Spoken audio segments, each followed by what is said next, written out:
Last question for you specifically, Ben.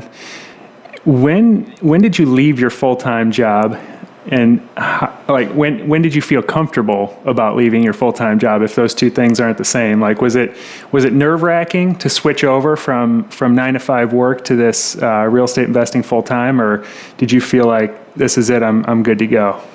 Well, as soon as I become comfortable with the fact that I don't have a full-time paycheck coming in, I'll let you know. Haven't gotten there yet. No, it was very nerve-wracking. I mean, it was a funny feeling. I describe it as picture you're standing on the lake and you've got a foot in 2 different boats and they're just slowly drifting apart. You got to pick. And I saw my career. I was in neurosurgical sales, so standing in brain surgery 3-4 days a week and dealing with brain surgeons and purchasing directors, and it was a very, very stressful job. I made good money, but it was a very stressful job and long hours and a lot of travel. And that career was going one direction. I could have kept pursuing that and making a lot of money, but to me, the freedom was far more valuable. And that was the other boat of hey, if I'm going to go after this real estate thing and go full time, I got to do it sooner than later, because at some point it just will become, I'll become too fearful. Like a lot of people, once I found that when I was interviewing other people about why they didn't pursue their passion, start their own bakery or open their own shop or go into real estate, whatever it was, having kids tended to be the pivotal moment, right? Once you had another mouth to feed, that always seemed to be the trigger that, hey, now I can't take that risk. I have to stay in this job.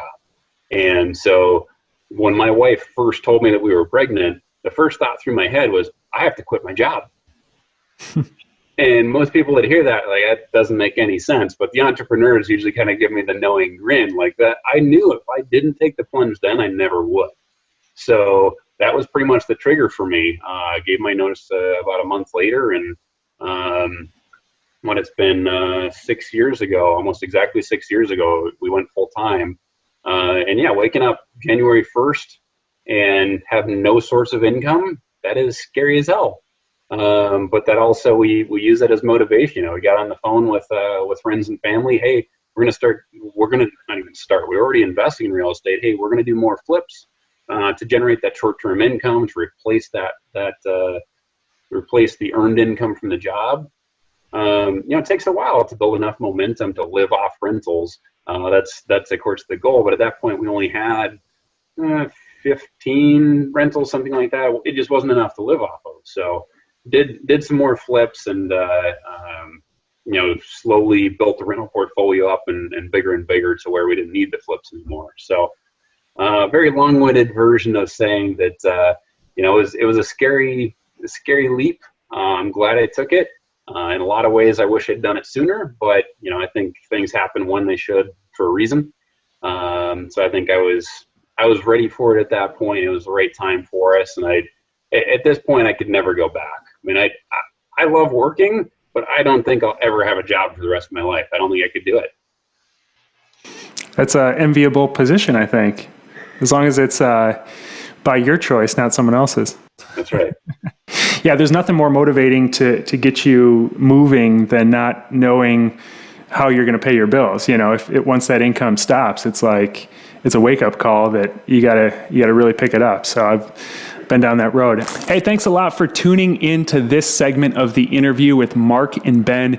They are business partners who have built a really impressive portfolio of about 70 rental properties. So if you want to hear the full interview, you can download it at any podcast player, or you can just go to the link in the description of this video. Also, Mark mentioned a resource that he put together. It's sort of a tips and expectations document that he gives to all his tenants before they move into a property. And he said it really cuts down on all the issues that pop up while they're living there and then eventually when they move out. So if you want a copy of that document, I've got it linked up in the description as well.